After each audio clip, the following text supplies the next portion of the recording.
a glitchy replay code there. Alright, we'll see. Yeah, so This is which the limit test one. the limit test one, okay. Which one are you here, by the way? Which tracer? What's your again or name? Craig. Craig, okay. What was Yeah. limit testy about this game? Uh, Basically to see how long I can stay in a fight Right. and kind of just see how long I can hold out my recall for. So basically, when you engage on their backline, how long you can stay there for? Yeah. Alright, cool. How did that go this game? It was rough because my entire team was like 0 in deaths for about like half of defense, Alright. and I was the only getting picks. So were you And essentially they started doing better at the second half of it. okay? I think we kind of just staggered a lot. All right. Yeah, good to know at least. I mean, we'll see how. So because a lot of it will come down to your micro here, obviously. Which we'll undoubtedly get into.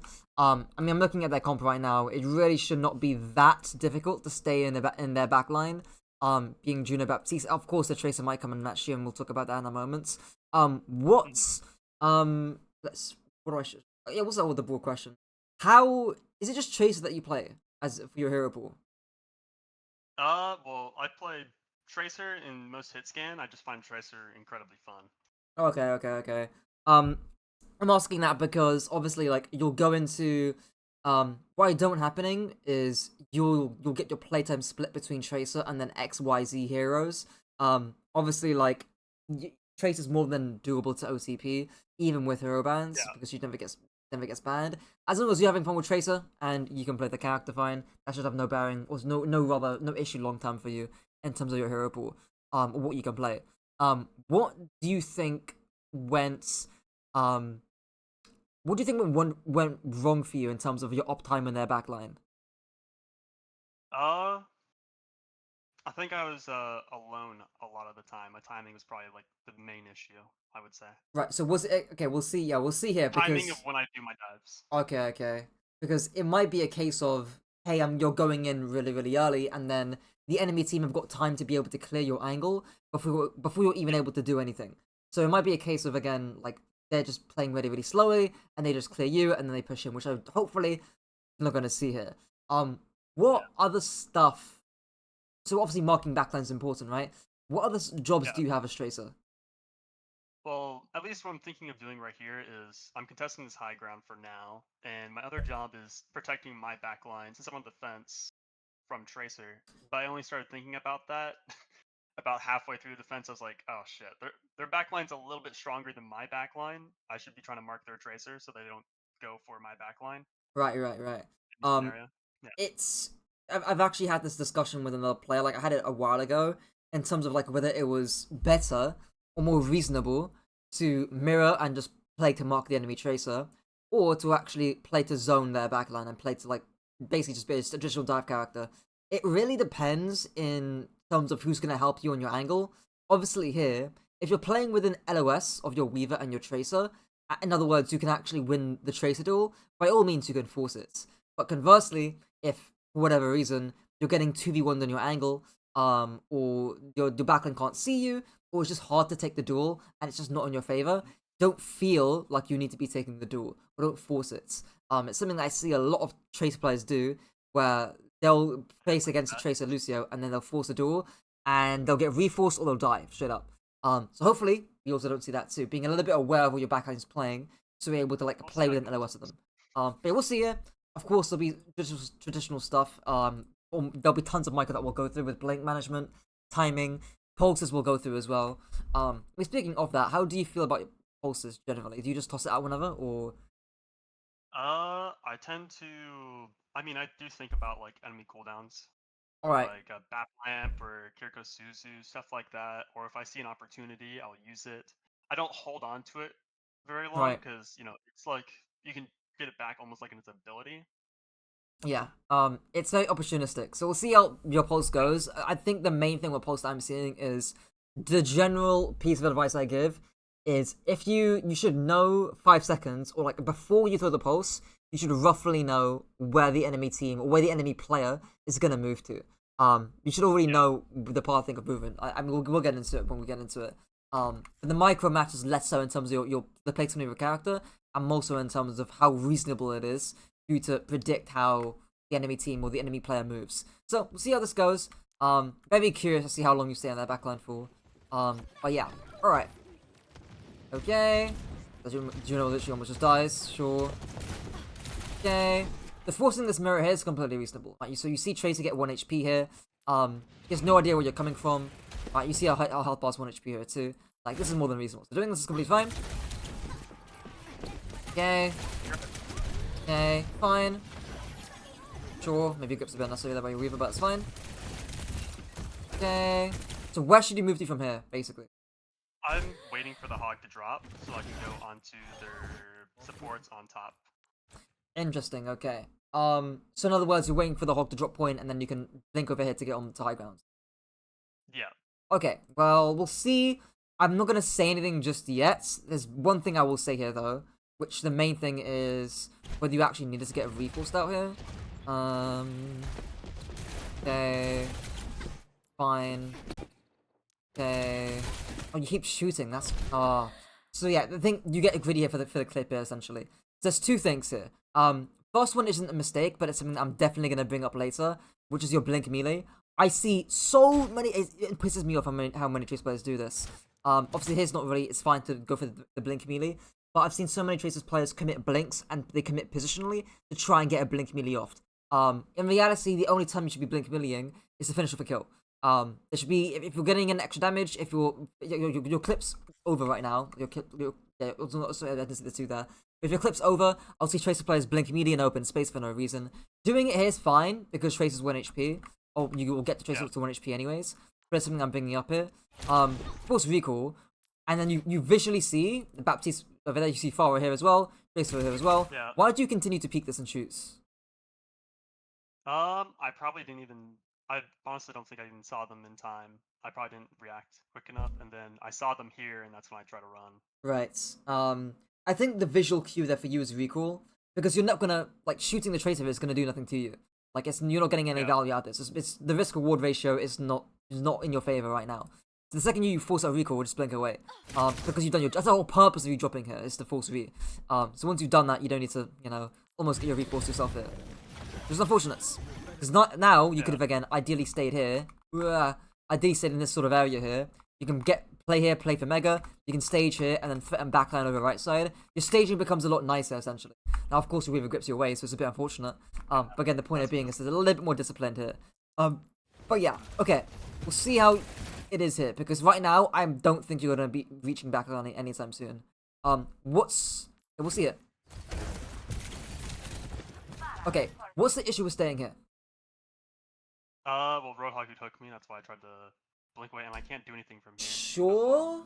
Who should be looking at you right now? Who's not on the enemy team? Who's not? I'm not sure, honestly. Okay, we'll back it up here. A little bit more.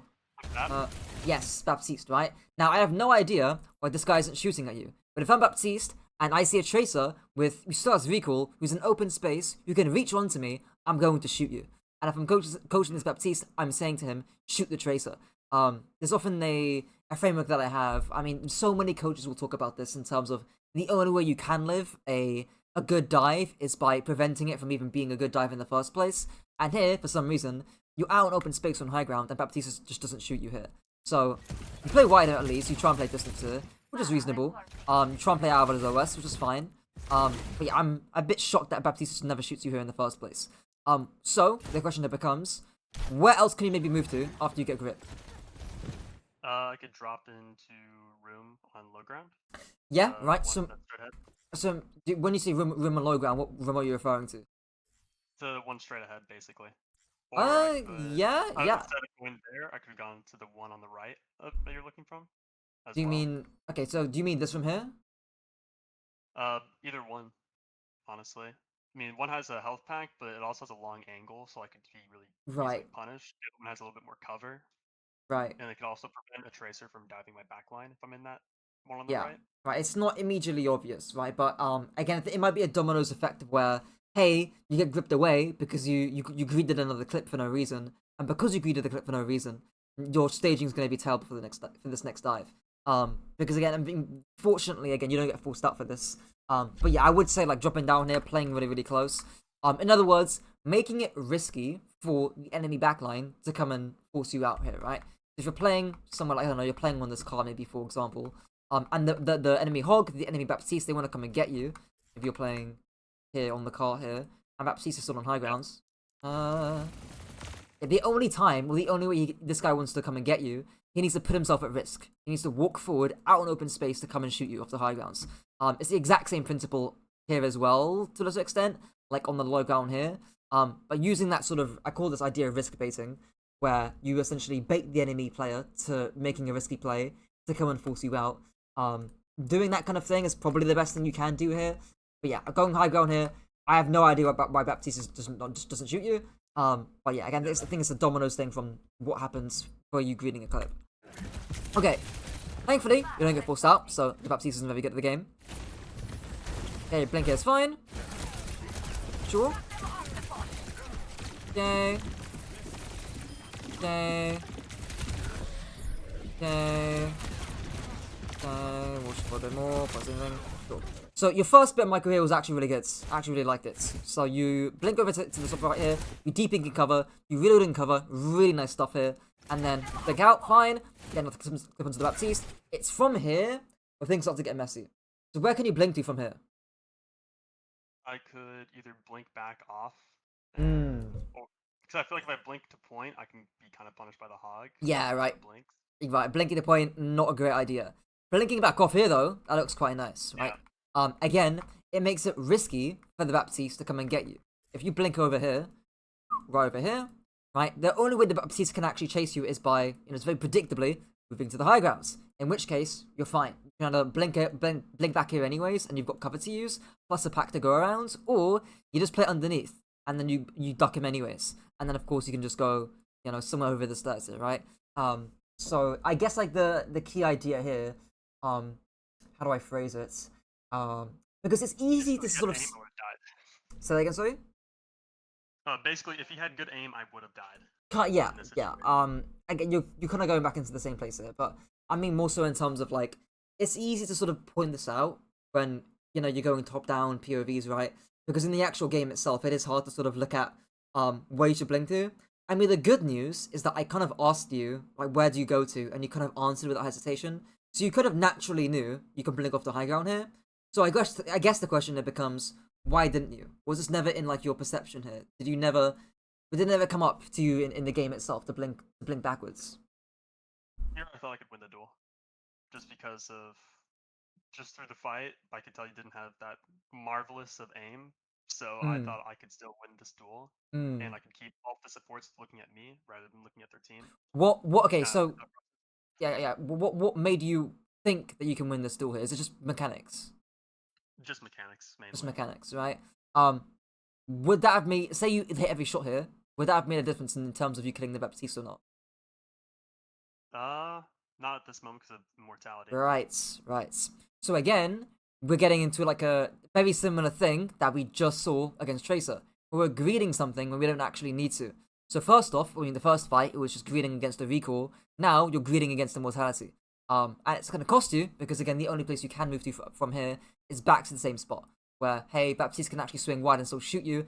It's not a great piece of cover, and it's fairly telegraphed. And it actually costs you kind of in terms of, again, your uptime in this fight. So, in other words, your mindset needs to be a little bit more towards, like the reason why you're still shooting here is, again, because of mechanics, right? Or because you feel like you can kill the Baptiste. But I think your mindset needs to be away from killing this Baptiste with getting a kill or not, and more so in terms of, hey, can I force out a good amount of CDs here? You forced his best CD. You forced Lamp, Has he got Legion Burst? Let me see. He already used it, right? He's got no CDs, So I guess the mindset here is soft engage for CDs rather than to greed for the kill. So we'll see if that mindset persists throughout. Because I think, again, had you changed how you're approaching this duel, in terms of, again, how you're framing what you're thinking about, you're probably not going to make this mistake again. Again, you sort of immediately answered to me what you moved to, what you should have moved to in this sort of duel hit. But yeah, we'll see how it pans out the rest of the duel hit. Wrong player. Yeah, I'm very fortunate. Okay, obviously here you're out in open space again, right? You're doing the exact same thing, and now this time, this guy's full HP, you're in open space against a Juno as well, and you've got nowhere else to move to. And especially now, I would expect you to blink to the left side. Like, this guy is not killable at all, both supports are looking at you, you're in open space, you've got one blink left, you're half HP, there should be no excuse for you to not blink to the left here, and he draws attention away. If he gets forced then, and again, you just try, again, you do it, you do the blink only thing, you do it, I knew it was gonna happen. I knew it. Every single Tracer player in humanity does it. It's like crazy. Let's slow it down here. And it's like, the reason you do it is because you're looking for the kill. That's the only reason that you do it. Instead of playing for your life. And it's like, it's crazy because you do so much here. I don't think you realize how much you actually do. You force both BAP CDs, you force the Juno to come and get you, you force the Baptiste to turn around for you, and how long are you dueling here? Like, the dueling actually goes quite a long time. Like, when do you initiate this? 15 seconds. Like 114 to what? 114 to still on Baptiste. When do you leave? Get the kill anyways to 128. 14 seconds. Right, and that's actually pretty long. That's actually pretty. I almost got the guess right. Yeah. But yeah, of course you could have prolonged it for even longer. Or been a bit safer, right? Because again, Baptiste could have and should have killed you, especially that second time around. You blinked out into open space, especially when the Juno was looking at you too. I actually don't even know how torpedoes didn't even hit you.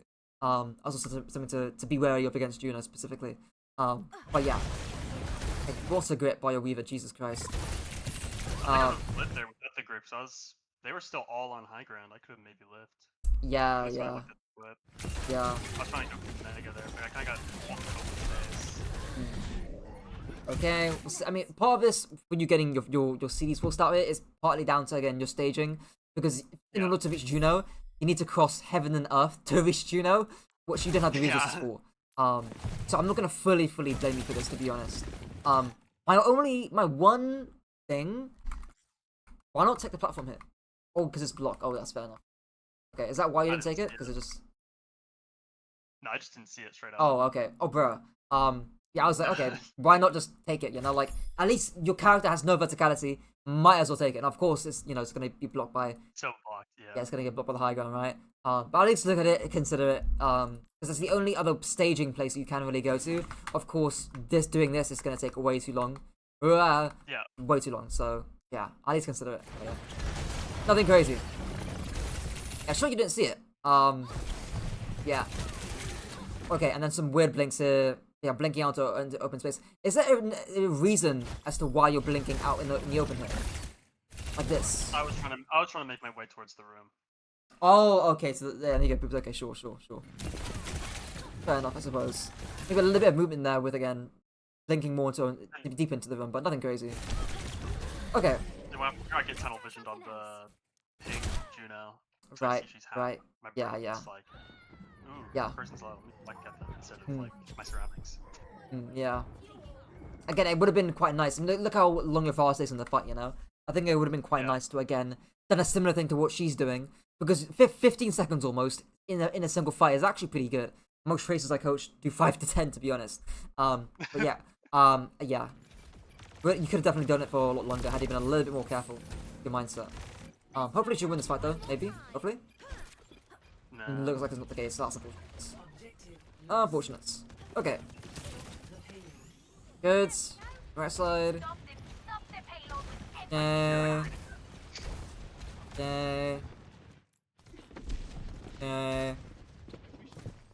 All fine. Actually, I don't even mind you going out earlier, to be honest, right? Like, your team are so far away that even if you go in early here to try and get a kill, by the time we'll get some CDs forced out, by the time your team come back, you'll have all your resources back. So, as long as you don't die for this, I'm okay with this. Don't die. Okay, now that is very greedy. I'm actually surprised you get that kill. Did you know he didn't have CDs when you blinked to confirm it? I wasn't sure, to be honest. Because if I'm Baptista, I just press shift. He dies with both Honestly, CDs! If I saw him use his CDs, I wouldn't have tried to continue that fight because I already used recall before he used any of the CDs. Yeah, I'm just shocked, to be honest. Like, if I'm Baptiste, I just press shift and I just win. And I charge exo boots. I don't know why he just doesn't. Yeah, really, really curious. Yeah. But yeah, I mean, hey, we'll take it, I suppose. And it's kind of like, it's habits like this where you, in principle, you'll do a play that, again, in principle isn't a smart play to do, but you'll get rewarded for it, and you'll keep doing it. Because that Baptiste, I would be flaming that Baptiste, honestly, if I was playing this game. Like, how the hell did he just die to a single tracer with both CDs? It's crazy. But yeah. And now you almost end up dying for it, right? Yeah. You still die for it anyways. And of course, his spawn is way closer. And of course, again, in principle, you should have never gotten that kill. I don't mind pressuring the Baptiste early. Just to get outcharged or to force a bit of attention, right? Force lamp maybe, something like that. That's completely reasonable. But getting the kill is where I draw the line. But yeah, because it's just no trigger for it. I was lucky tilted like during this time because I did the mistake of pressing tab when my team isn't getting kills. So my brain was like, oh my god, okay, I need to kill like their entire team if I want to win this game.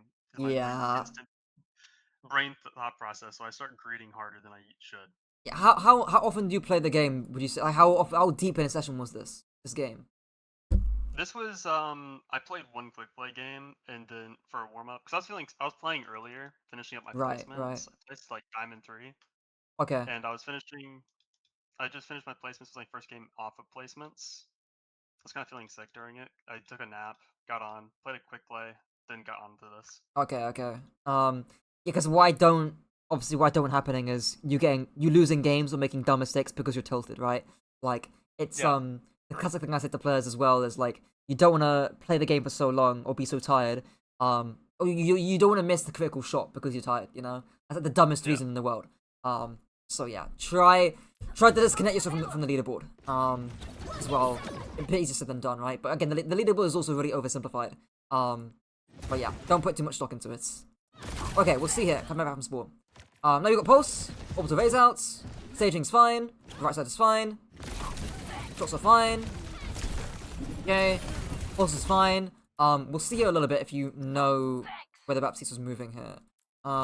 Because naturally, I think pulsing this is okay. We'll see where you move to though afterwards is where I'm going to be critical. So blink here, fine. Sure, I think that's fair. Where should you blink to though? After you hit the stick?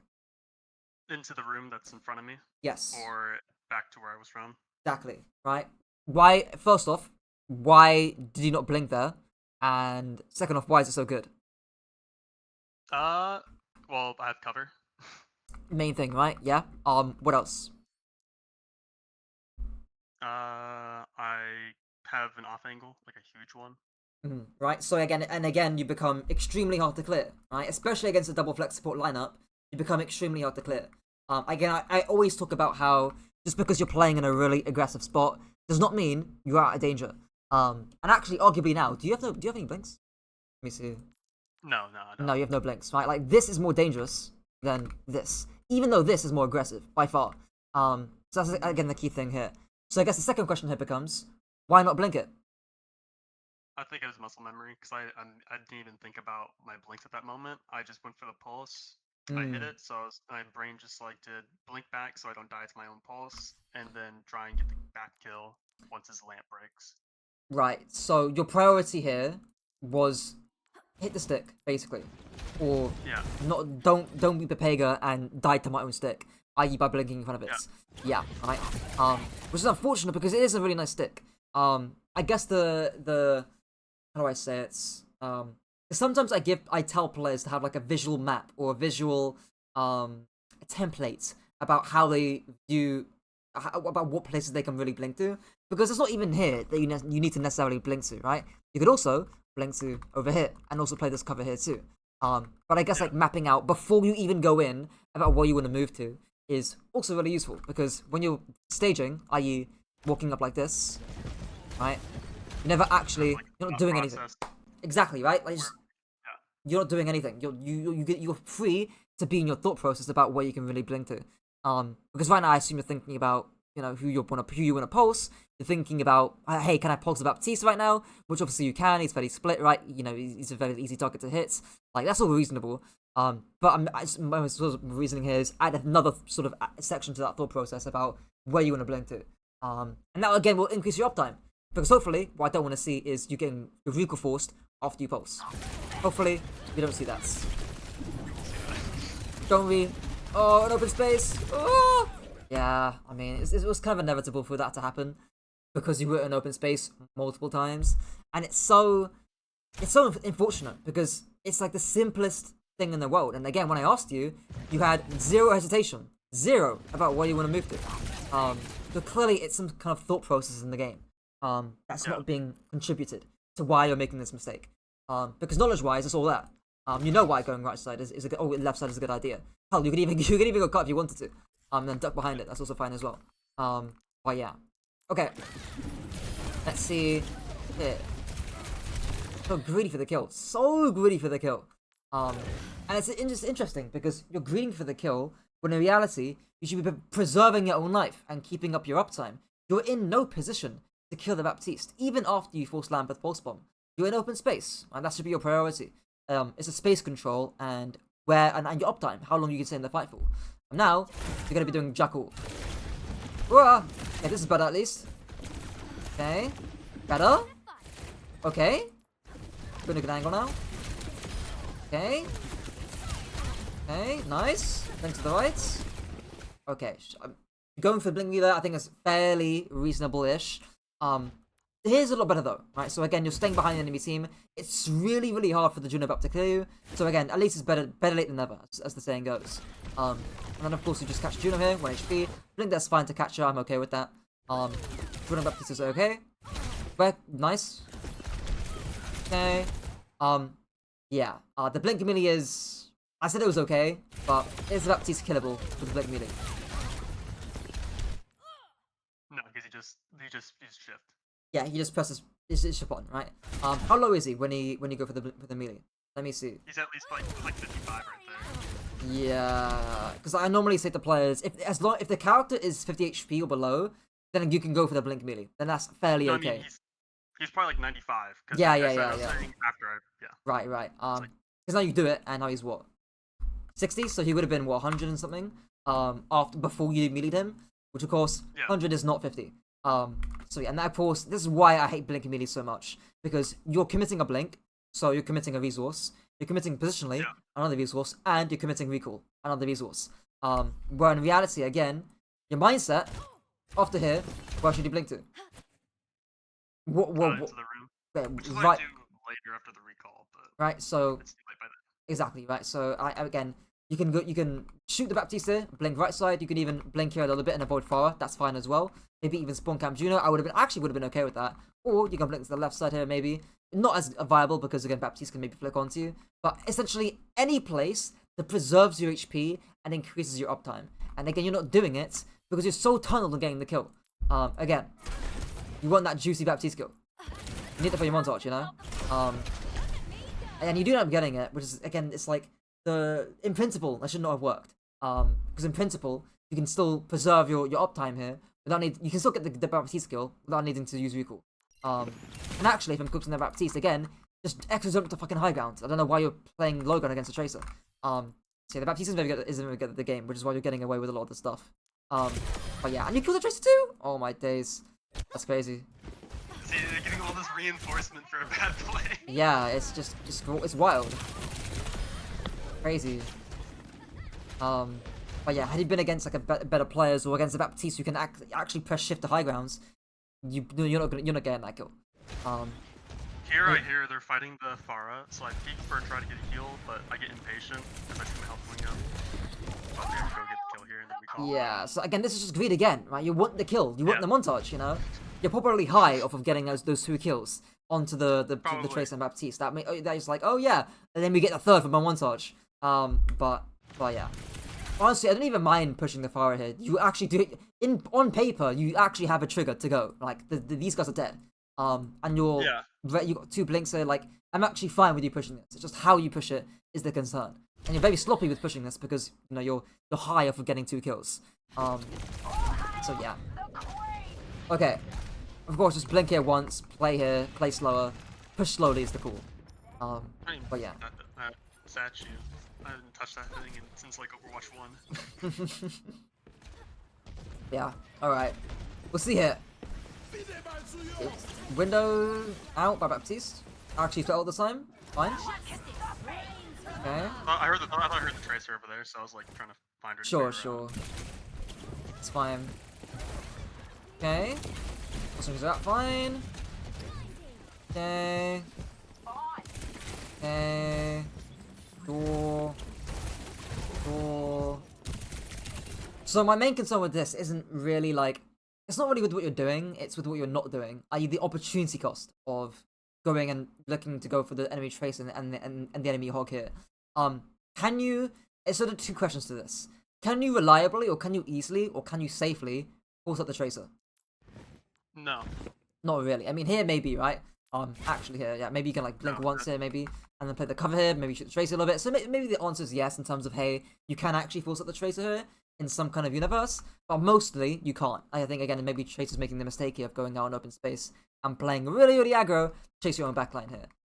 So I've seen this a lot with players that will, sometimes they don't know when to ignore the enemy front line. Generally, as a rule of thumb, if their front line, in this case their hog / tracer, are not dangerous, or their hog tracer are not easy, safe to force out, then ignoring becomes more viable. I'm not gonna outright say just ignore them all the time, but I've seen Hazard players, I've seen Winston players, they will ignore the enemy Winston or Tracer or Genji and go for backline, because they're either not dangerous or they can't force them out safely. And I feel that's kind of the same case here. Of course, here micro-wise, you know, maybe there's a natural opportunity. Again, maybe you can actually blink over here and force this person out safely. I think that's a fair argument. But yeah, I wouldn't have minded for you to again just sit in the enemy backline and stage for the next fight when your queen comes back. But yeah. Okay, we'll see here. Okay. Okay. Okay. Okay. Because obviously here, what I don't want going on is you get forced out, which is kind of what's going on right now. We'll talk about micro here. They just don't know what yeah, this is it, right? Should you fight Tracer here? No, there's no point. Right. Team's still dead, not even from back yet.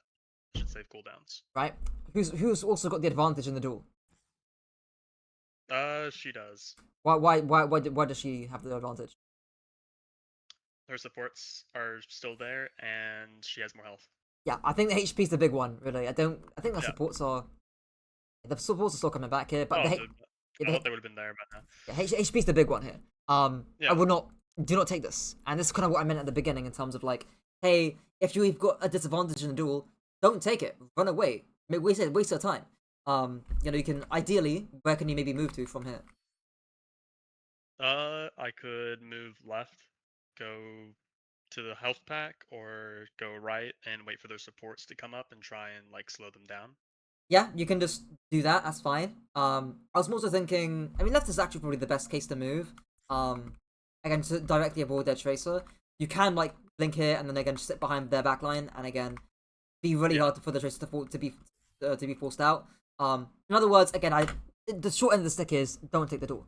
But we'll see what happens here. Okay. Okay. Okay. Because now you're going on backline, no V, and this is the concern. And you know? that's where I get punished with it. Right. I would not be surprised if you do get punished because you've got no recall, because you took a duel that you shouldn't have, or didn't need to take. Oh, blinks it. No V, right? Like that's simple. Nothing crazy. Just because you decide to ego a tracer. That's that, right? So I guess the question, there's two things here. We'll talk about micro here in a moment with how you can use your blinks here, right? But I guess the main question here is, why do you take the duel against Tracer? Why do you drop down? Why do you fight it? It's definitely an ego duel. Like, my thought process is, I can probably kill her here. Right, and to be honest, you might have been right, because we've seen you just somehow magically killed the Baptiste and their Tracer a fight ago. And again, this is the thing, right? Where it's like it's bad reinforcement. The fact that you Yeah. killed Tracer last fight and be like, oh yeah, I just I just nonchalantly killed their Tracer. Therefore, this time I'm going to nonchalantly kill their Tracer. But unfortunately, in principle, again, this is not how it works. Or in Yeah. principle, this is not how the advantage is in your favor here. So again, reforce that really not great. And now, hell, even if you didn't go in here and didn't die, you would have to AFK for like the next 5-6 seconds at least. To be considering, you know, actually going in here. Speaking of going in here, there's still mistakes they made in terms of how you can use cover, right? So where can you blink to? What are the spaces you can play? Well, I could blink to really either one of the doors, or I could just honestly blinked back and stayed up here because there's a tracer down there Mm, that I would have to worry about getting contested mm. by her. Right. So I got, of But that's course, where I'm at. right. So of course, ideally here with no V, you just blink back and you're fine. Don't, in other words, soft engage this. You can fire a clip or Yeah. two. That's fine. I even after this, my brain was like, "Why the fuck did I drop there? There was like no point. I just killed myself." I was like, "Dude, why am I dropping?" Right. And again, it's probably an ego thing. Like you see Kiriko have HP, your mind goes ooga booga. I can get the kill. You know, because We are monkeys. That's what we are. yeah. And you rely off of impulse for it. You know. And again, I think it's been the persistent theme this entire VOD so far. It's been greeding for kills the entire time, and half the time it works. Half the time you do actually get rewarded for it. You have killed the Baptiste on many occasions, and to be honest, I would not have been surprised if you blinked once, got a nice clip onto the Kiriko, and she failed to Suzu herself, and you got the kill. I would not have been surprised if that happens. But again, in principle, you need to be disciplined here. You can't be greeting this all the time. The two blinks there, open space, both of them are in open space here, and of course you're shooting Kiriko in open space without recall. So of course, yeah. Crazy thing is you do get the time to blink me there would have been the time because Kiriko gets to like a bar of HP. But yeah. Okay, we'll see here. Alrighty. Oh, that's unfortunate. We just poked that before you. I was hoping you would look at me. I was hoping you'd look down and see me shooting at him. Right, yeah. Okay, let's face stick to Weaver, unfortunate. Okay. Don't go for sticker, please. Do not go for it. Sure. Yeah, you can stay behind it there, team. Nice. Cool. Cool. Okay. Don't get forced out here. Oh, dude, you greed it again. It's like you're in such a good position right now. Like, no one can come for you. Like, you can AFK, you can set up here for either the recontest, which honestly, let's be real, might not happen, or for third point. You can just sit here. It's really unfortunate that again you're greeding the kill so badly. No re and no blinks. Ah, very unfortunate. Okay, and it's interesting you told me, you were prioritizing uptime. Like this was like the experimental VOD or the game, right? Where like you were pushing your luck. It feels to me that it's more than that. It's not even you staying in backline for as long as you can. It's greeding for no reason is how I would describe it. It's not like you're dancing around the backline, playing cover, you know, staying in their backline for like 30 seconds. It's not like that at all. It's you're blinking in, without recall, in open space and getting forced out. Like this game's almost an excuse for you to make dumb plays and indulge in your impulses, rather than to play slow, disciplined Overwatch with cover. But yeah. Okay, we'll see here. Okay, first off, okay, already, okay. What spaces should you be playing, or thinking about playing, and what? Right here, or going all far left, possibly, or in this room. Right. So you can stay Just here. not frontline. Exactly, right? Not frontline. So stay here, AFK, look at your queen. What's your queen? Yeah, look at your queen, right? If she's doing stuff, then you can go right side. Fairly obvious, it's nothing crazy. And then you can control this flank, right? Or you can go through here. Not ideal, because your character isn't built for these close range spaces, but here would have been slightly better. I'd say ideally here as well, if you have the time to get here and control this angle, because you have a really nice angle behind them. And again, they can't clear the space here. So we'll see what happens. And okay, interesting. So why do you actually not go here? Do you feel like it's gonna take too long? Yeah, I think it's take too long. They're backing off of us, so I want to try and I want to make sure that push with the queen Interesting. Interesting. Because So she shouts, and I'm like, okay, we're going in. right. 'Cause you mentioned to me that they're backing up, right? It implies Yeah. how do I say this? So they're backing up here. Surely you don't want to catch that, right? Like you're coming over here. They're backing literally into your space here onto the low ground. You just come over, and then you catch them here. So even that idea there would have been better. Of course I'm not saying frontlining hog's like terrible or like a chess blunder. But again it would have been again a nice thing to do here. Like you can push your advantage slowly here. This is like fairly dangerous. I've got a saying as well. Whenever you stack down main, you will deal less damage and you will take more of it yourself. And I fear that might happen. This is very scary. Oh my god, dude, we are playing with fire. Oh my days. Like, Bro, that hog tanked that so heavily. I like was that. so pissed. I was like, dang it, Kiriko's right there. I can Like kill her. Jesus Christ. Like we had to 16 HP. Like you really want that Kiriko kill so badly, and it's like why are we greeting this so heavily? Like we literally could have thrown a very easy big advantage against the hog, so we could have made that a 4v5 and allowed their team to push. Instead, again, what we could have done is just go high ground here, make our lives 10 trillion times easier, 10 trillion times safer, 10 trillion times more dangerous. Come over here, probably catch the Pharaoh here, not to mention. Or just stay here and again get a kill, or like, not even do anything. You can just stay here in AFK and wait for them to walk in and then pincer. Like it's not complicated, you know. But yeah, really unfortunate. And now again, you're trying to force up Tracer. Sure. Plus you're recalled. Yeah, I guess this is where I'm. So here, sure. I'm okay. I'm fairly okay with this because it is fairly easy to force out Tracer here, admittedly. So I'm not too upset with it. But again, I'm also preferring. You're gonna panic and blink the wrong direction.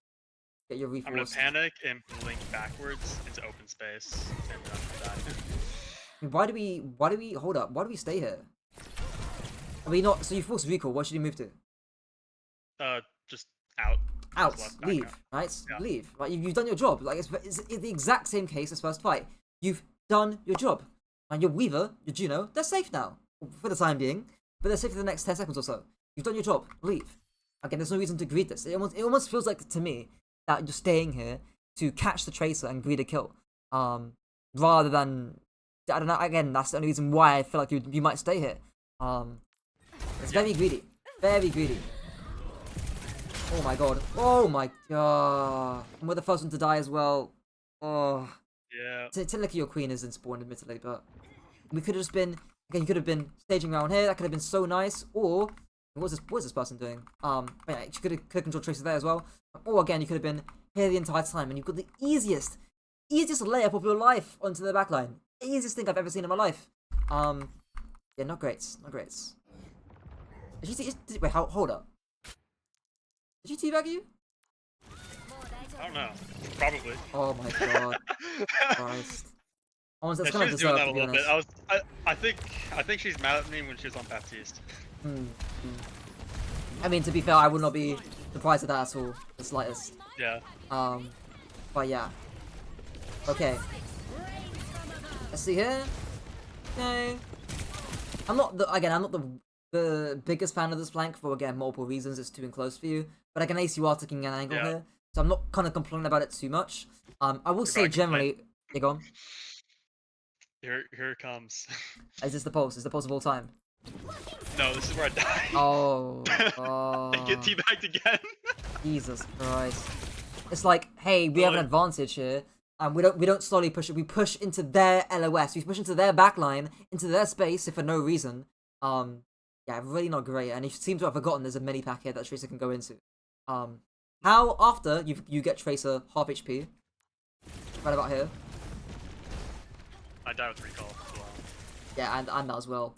After you get Tracer low, how should you approach this? Just hold the angle. Don't push in. Right, reload, hold the angle, and slowly Yeah. walk forward. That's it. Nothing crazy. Again, you're greeting this for no reason. You see the smallest advantage in the world, and you just immediately go onto it. You know, whether it's Baptiste being low, whether it's Kiriko being in open space, whether it's Juno being in open space, whether it's you've got like a decent angle and you want to go really really hard. That's you get a slight you take an inch for a mile. But yeah, really unfortunate here. Because honestly, I don't even mind you pushing the tracer here because you've got a slight advantage. It's just how you push it is the main issue. Yeah. Again, you die first. Again, not great. If you get capped, that's on you. Okay, now we want a good angle at least. Okay. Timing seems to be good here. Timing's good. Thanks to the right, good. Fine, zone the Farah. Okay. Again, don't mind going for the Curie there, to be fair. You do need to get a kill. Okay, playing Ray a little bit. You do need to try and get a stick here. Yeah, we don't. We'll say this. When should you stick? After Suzu, did I hear Suzu? I mean, did she Suzu? I don't know. Oh, maybe she she did, used okay. it when you come out spawn. To be fair, yeah. When did she use Suzu? I knew you used the pulse, but not at that exact moment. Yeah, you got a visual. You got an audio cue or a visual cue to tell you that Suzu's been used. To be fair to you, regardless, I still would have Suzu this regardless because you need to get a kill or straight somehow, some way, to be able to win this fight. So yeah, that's my only thing. I don't usually Suzu her because I'm like thinking she probably has TP. So Right. Oh yeah, fair.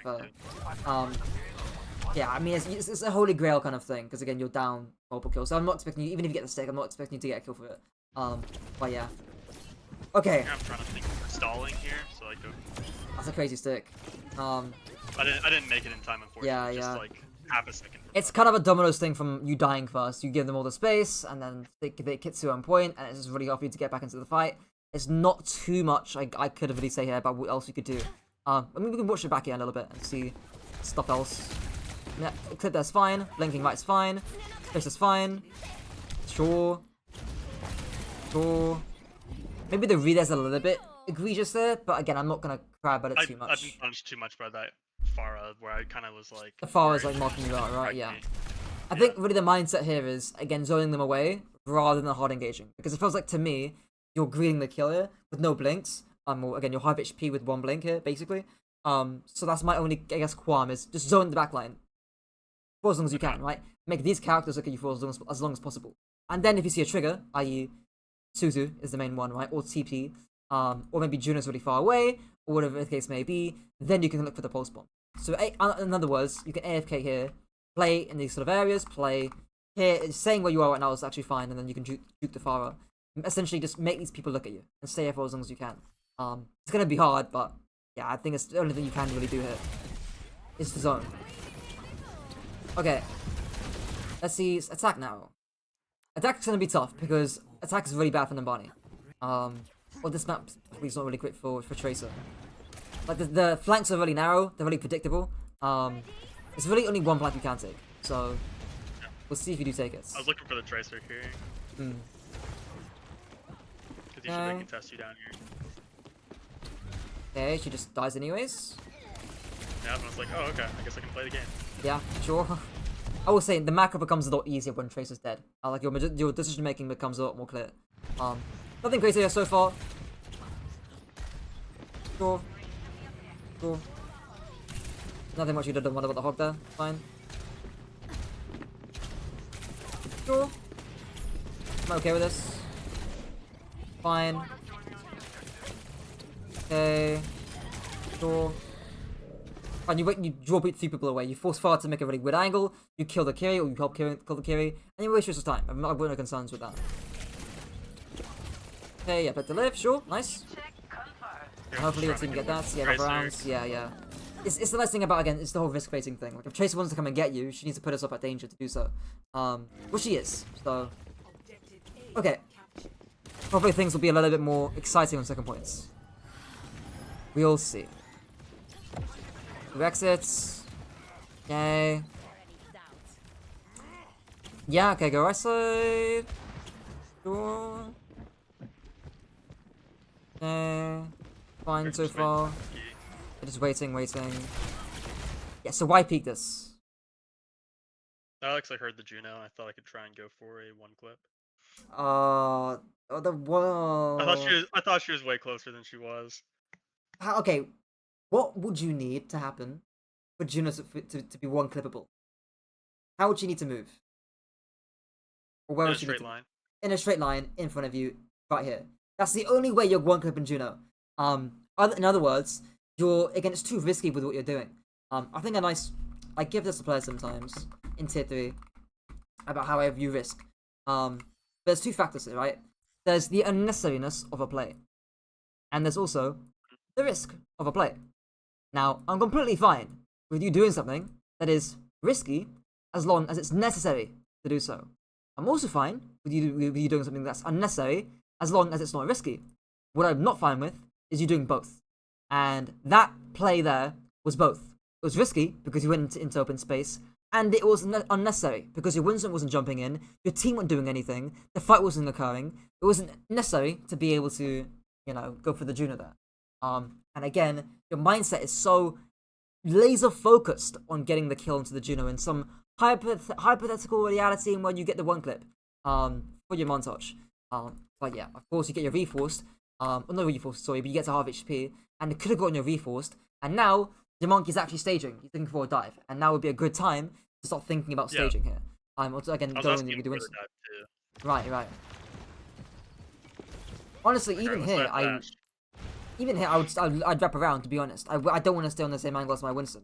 Wrap around here, play the stairs a little bit, take a different angle, get a little bit closer to their backline.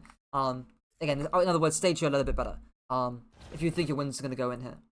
Holding is fine. Yeah, if you see a Winston doing what he's doing right now, this is fine. You can hold here. That's all reasonable. But yeah. Okay, why do you drop a Flygon here? Is it because of that Tracer? I think so, yeah. I think I wasn't looking at her and I didn't want to possibly just risk something. Right. How could you play this a little bit safer? Or how could you avoid the Tracer here? I could have just backed up at like 2 feet. Yeah, just do this. Behind the wall. Right? And again, if Tracer wants to come and get you, let's say you move from here to here, and Tracer wants to come and get you, she needs to move herself in open space in front of your entire team to be able to come and get you. So yeah, just some slight movement there, making it dangerous for Tracer to come and get you, or risk baiting the Tracer. But yeah, really unfortunate because now you're on low ground with no staging. Okay, go back up again.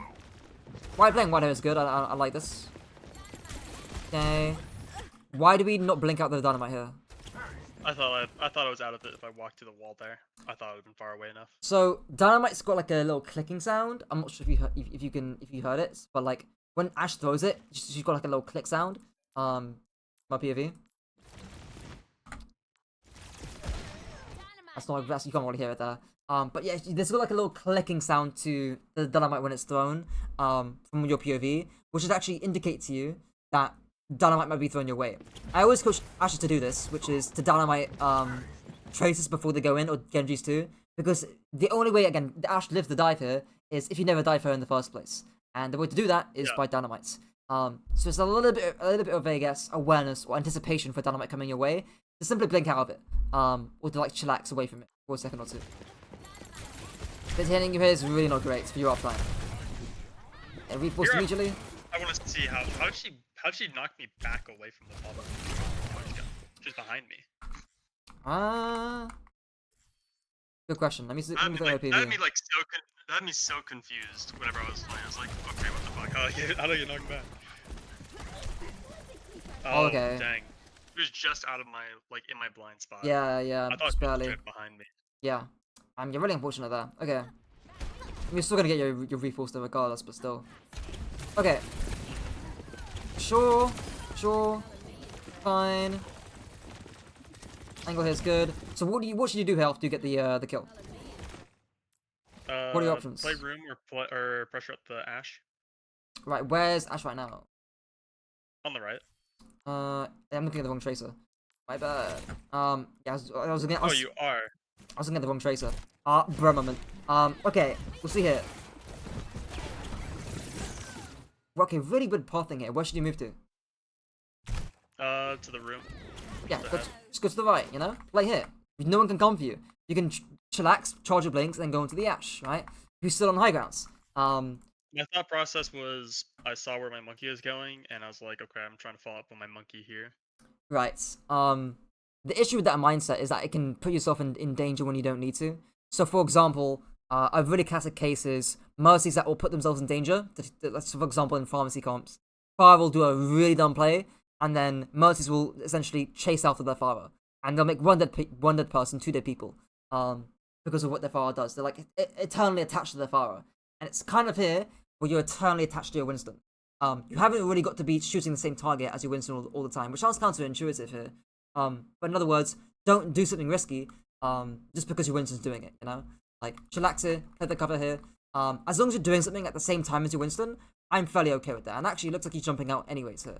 So yeah, just play your life here. You said this looks really rough.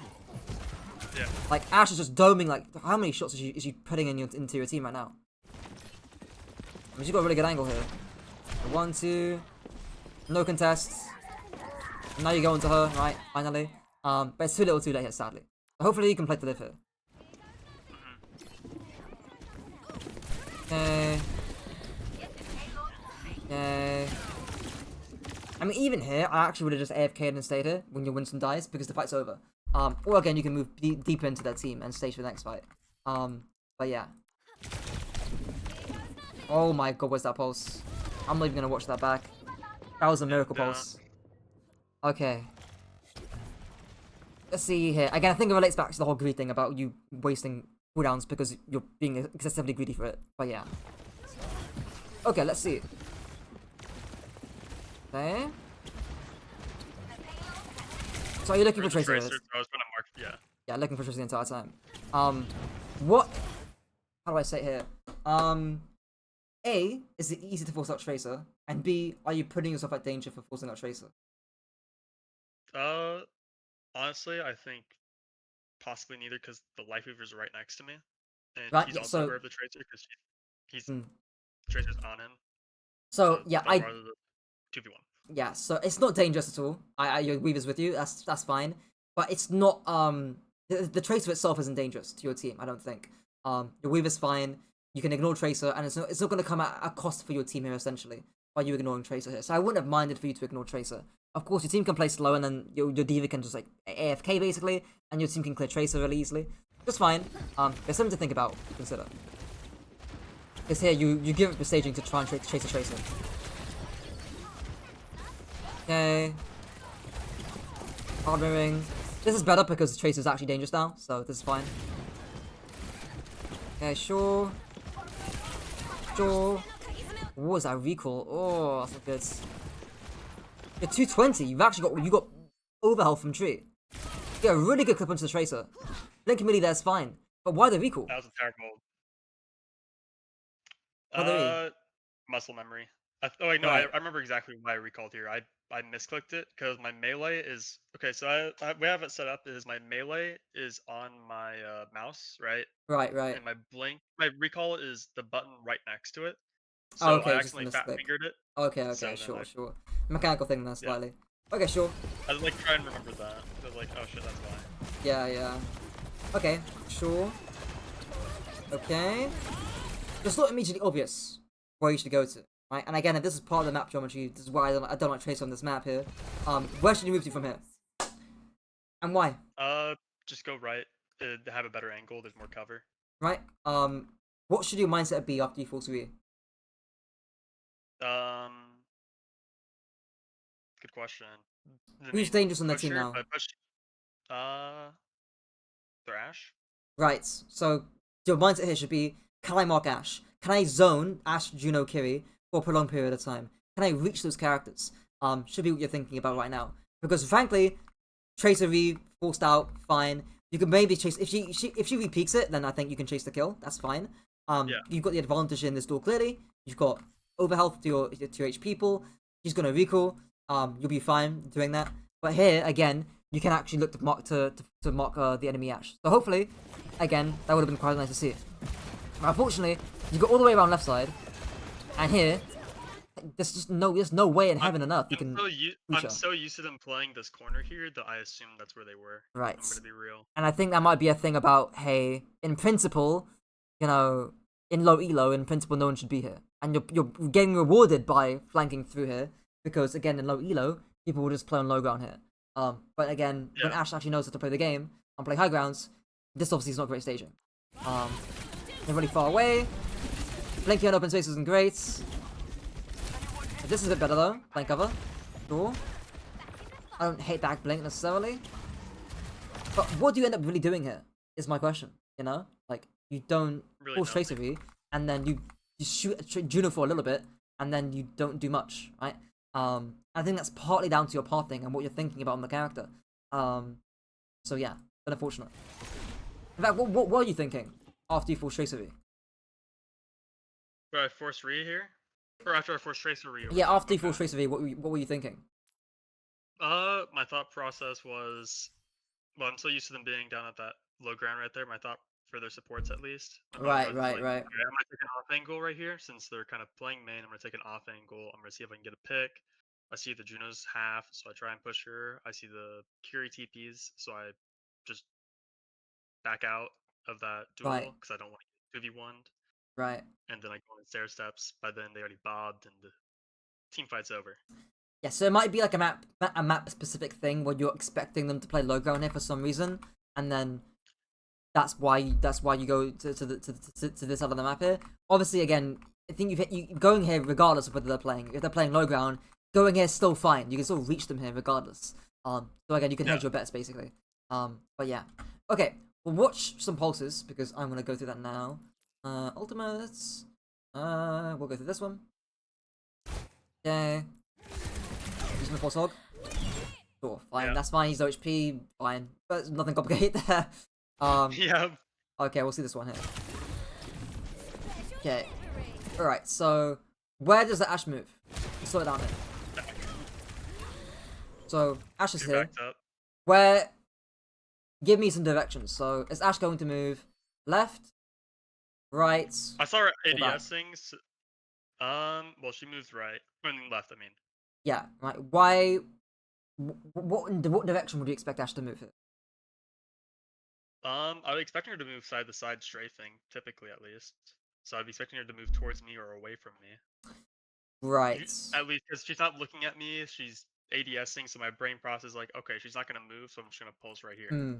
So if you're on scouted her essentially, then you can essentially, it should be easier in theory to be able to hit the pulse here. Of course, you just gotta know that you're here, so she moves backwards normally. Yeah, a little bit unfortunate there. I think it's fairly reasonable to expect if Ash doesn't know where you are. I think it's reasonable to expect her to move backwards and or backwards into this sort of doorway or to the left. Again, if you just know where you are specifically. But yeah, mainly because it's just safer for our character to move to create more distance essentially. But yeah, okay, nothing crazy. We'll see this fight because it looks very hectic. So we'll look at this fight in general. Okay. Okay. Okay. Why do you puff main here? That's a good question. I'm not sure. Looks really odd to me. I think I definitely automated that. My brain was, I don't know what I was doing there. I think I just completely zoned out. Yeah, I mean, to me, it's like, again, like I said, whenever you stack down main, you will take more damage and you will deal less of it yourself. And that's exactly what we see here. One of those, that and also tree, I think also contribute to it. Because I see tree there, I'm like, okay, I'll just play in tree. You are not, unfortunately though, you are not a brawl hero. So tree's not very useful to you on the front line. And quite clearly it's evident because you engage into Ash on 60 HP. So yeah. There might also be a factor in it too, right? If you're 60 HP, you're going to be panicked. And that's going to give you less time to think about the pulse trajectory. So that might play a factor into it too. Okay. Okay, Jesus Christ. Oh my god, that's disgusting. Why are we blinking there? Oh, that's... Oh, that blink forward is killing me. Where should you blink to? To the left. Why do you blink into the Ash? Good question. I think it was just instinctually, my brain was like... Ooga Booga, one shot kill? Ooga Booga, kill her. Ooga Booga, please miss me. Ooga Booga, please have bad aim. Yeah, that's probably why. 6 HP is insane. Oh, and then torpedoes get you, and yeah, immediately gets you as well. Okay, We'll do a quick summary at the end. Use this wall. I think we know the key things to work on. By far and away, biggest thing has to be a mindset shift. Mindset shift to playing, or not even playing, just fighting as Tracer. I'd say. I think fighting's the better word. Fighting as Tracer. Where there's excessive greed, low uptime, and some bloodlust to kills. There's a 4-step sort of formation and habit in how habits are formed. So I'm not sure if you know this guy, James Clear. He made a book called Atomic Habits, really famous, popular book in the self-help industry. There's like 4 steps of making a habit, which is the cue, then you get a craving, and then you get a reward, and then you repeat. So, in applying that here, the cue is I see Ash, I see X person, I see X person. Craving is me want kill, i.e. that's blood loss basically, you're craving. And the reward is that you do actually get the kill sometimes. You do actually kill. And then that leads you into the cycle of repeating that over and over and over again, and doing things that in principle aren't very smart. So the way you fix this are 2 things. A, it's how you react to the cue, right? Next time you see Ash, next time you see Baptiste, next time you see a juicy, squishy support hero, you change your approach to the duel. In other words, you change the craving here. It goes from bloodlust to uptime. It goes from bloodlust to keeping and making sure that you can stay in the fight for a long period of time.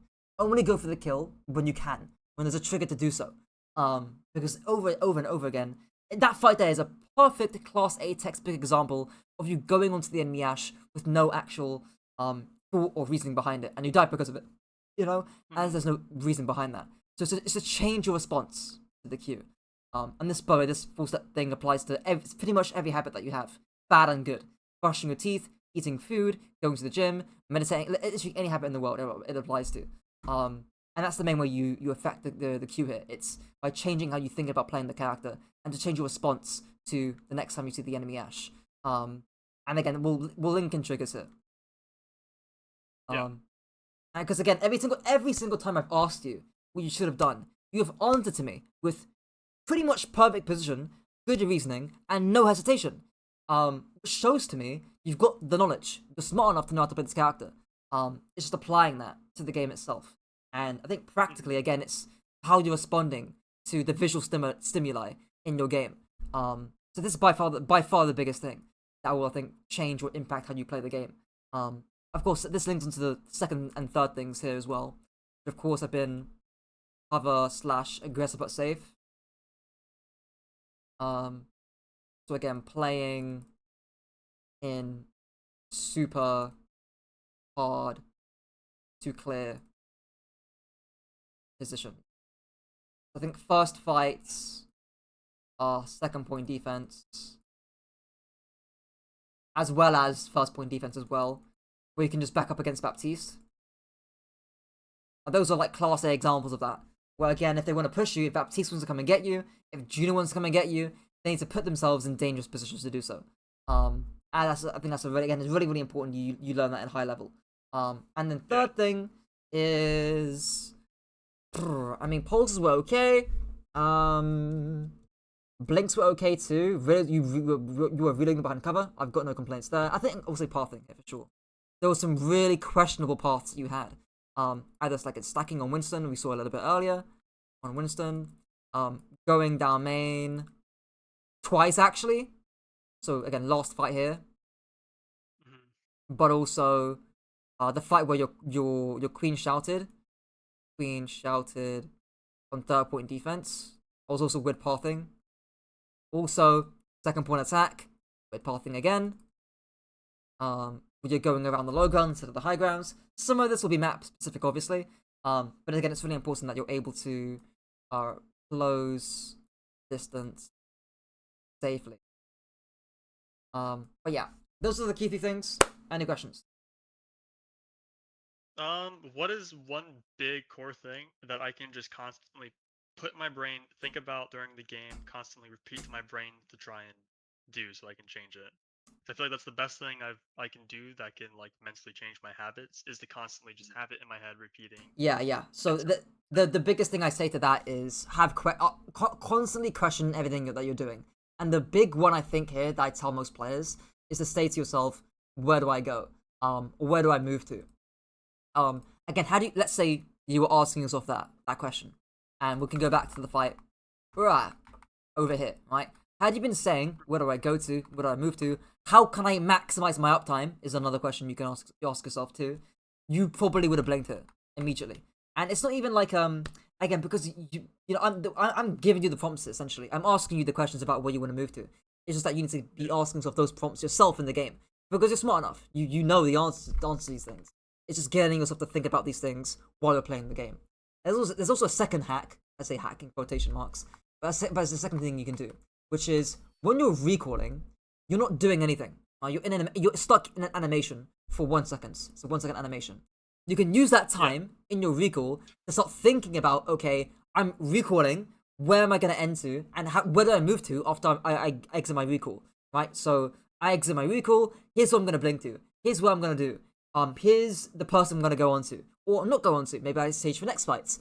That kind of thing. Right. Use that 1 second recall time to think about your next move. Because obviously, when you're shooting a Baptiste and dueling a Kiriko, you're thinking about your mechanics. You're thinking about your cover. You're thinking about that visual map awareness, basically, about where you want to move to. You haven't got the mental load to think about, questions or to question yourself. You're thinking about your mechanics. But when you're on recall, your cognitive load is essentially free, right? Because you're not doing anything, right? You're just stuck in an animation.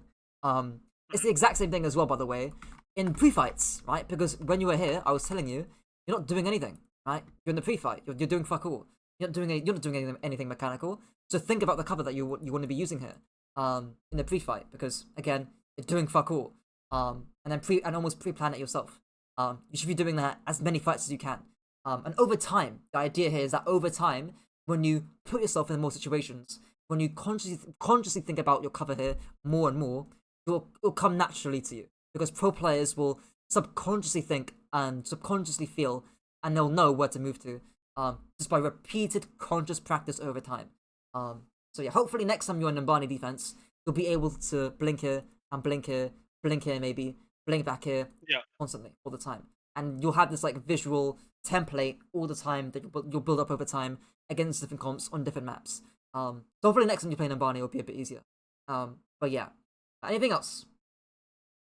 How do I do with a Kiriko that can like head tap me consistently? Right. That's a lot. That's a lot of times I see Kirikos. They just have insane aim. They just Yeah. beat the shit out of me. I guess the main thing there is, as long as the Kiriko's looking at you, you're fine.